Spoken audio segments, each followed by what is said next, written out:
Hi, I'm Diane Dayton. We're at the 20th Annual VF Outlet Berks Jazz Fest in Reading, Pennsylvania. Sitting down right now with Jackiem Joyner. Thanks for joining us. Thank you. Hi, Diane. It's good to see you. I can't wait to hear your show today. Great, yeah. I'm looking forward to sharing the stage with my friend Ollie Silk and Jesse J. This will be the first time we play together, so we got some more things this year, so it's going to be very exciting. We didn't do much rehearsal, but I know that it's going to be great. It's going to all come together. Yeah.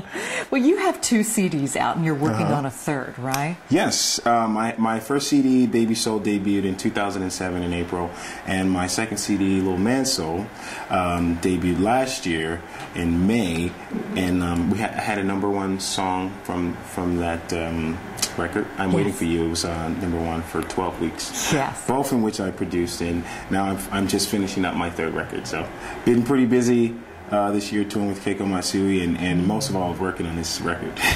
So tell me a little bit what to expect with this new record. Well, I grew up listening to Michael Jackson a lot, so I never done a Michael Jackson cover, so I put a lot of time and effort into selecting the best Michael Jackson song that I could find and interpreting it with the saxophone and putting it on my record. So you will hear that on the new record. Okay. A couple of other surprises that I won't really say right now, but it is definitely lots of growth from the second record, but lots of fun stuff. I'm playing more tenor on that one than I did before. Actually, on my last 2 records I didn't play tenor on, but this new record I'm playing tenor sax. I'm mainly known as an alto sax and soprano sax on some occasions, so a few different things. Now you have an interesting story. You started to play at 15, but what was your thinking with all of this? My thinking was, as I was going to a new high school, I just wanted to find a band room because I had been playing the drums in church before, and I just said, man, if I could just join the band as a drummer, that'd be great. So, I went to the band teacher. I remember his name is Mr. Freed, and I had my own plans and idea that I'm going to be the drummer for the band. And he said, well, we have about 5 drummers, and we really want to get the band together, so we need some saxophones or maybe a trumpet or trombone or something. So, what do you think you'll feel comfortable on? So I looked over there in the band room, and there's a bunch of different instruments, and I chose the one that had the most buttons, which was the saxophone. It looked very intimidating. I don't know if you've ever seen it. There's so many mechanisms on a saxophone, and I'm just one of those guys that just like to go for broke. So I decided to pick up the saxophone. So what happened after you picked it up? I fell in love with it after about a week. I mean, the first few days I was just trying to get my way around it, but when I finally took it home and started to mess with it, I was like, man, this is a really interesting instrument. And I remember my music teacher giving me a tape, and it was just a random tape, the Tape of Fate. Kenny G was on it, Bonnie James was on it, Candy Dolfer was on it. It was just a mixtape, and I was like, wow, this is really interesting music. So I started to listen to that stuff every night, and then I wanted to become that. I wanted to make that kind of sound with my saxophone. So that's the interesting thing about it. Yeah, and it just clicked. It really clicked for me. I mean, after about 3 or 4 weeks, the band teacher was like, wow, this kid is really getting good. So he went and got the principal and guidance counselors and said, come listen to this kid play. He's only been playing for 3 weeks, and listen to what he can do. And, I played something, I don't remember. But it was clearly my instrument, really. Yeah. So what do you consider your first real gig?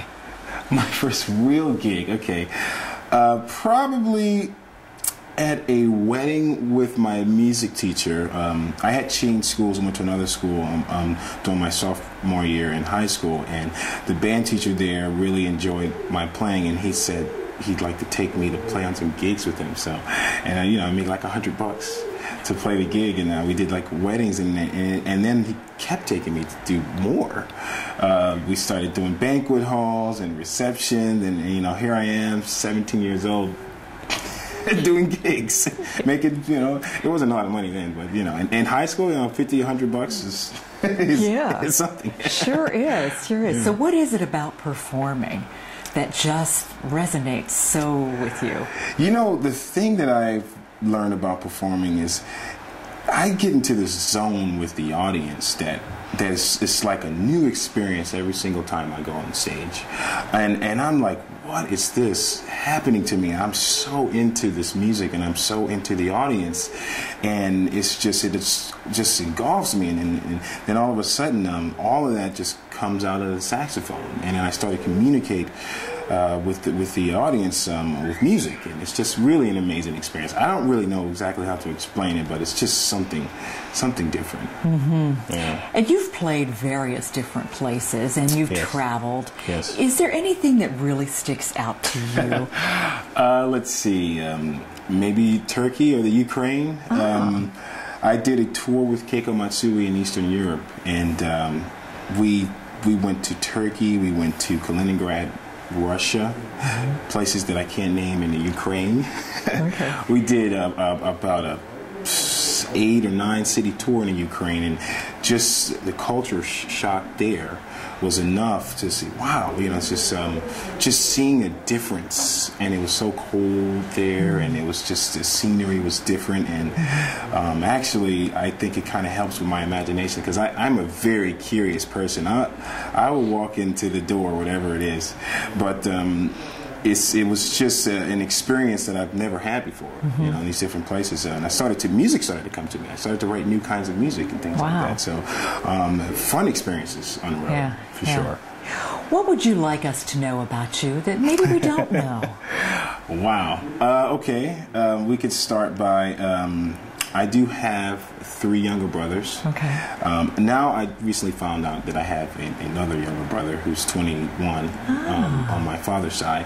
I recently found my father after 24 years this year, and I found my 2 older sisters that were on my father's side. So now my whole family is kind of coming together, and I got my now 4 younger brothers, and now I have 3 older sisters. So that's pretty amazing. I've always been the guy that would take the blame for my little brothers all the time, but I know how that works at home. I love basketball. I ran track when I was in high school. That kept me busy. That and band class, really. And I love sports. I love science too. I actually wanted to go to school for science. I was in college for a little while when I moved back to Virginia, which is my hometown. I went to college for about almost 2 years, finished up my classes, but I didn't actually get a degree because I wanted to start pursuing music, and things started to happen for me. So I decided to kind of put it on the side a little bit and really pursue the dream of a solo artist. Yeah, well, we are so glad you did. Can't wait to hear this show. Thank you. I wish you continued success. Thank you. And thank you so much for taking time today. Thank you too, Diane. I had a great time. Really good to get to know you. Thank you. We are coming to you from the 20th Annual VF Outlet Berks Jazz Fest in Reading, Pennsylvania.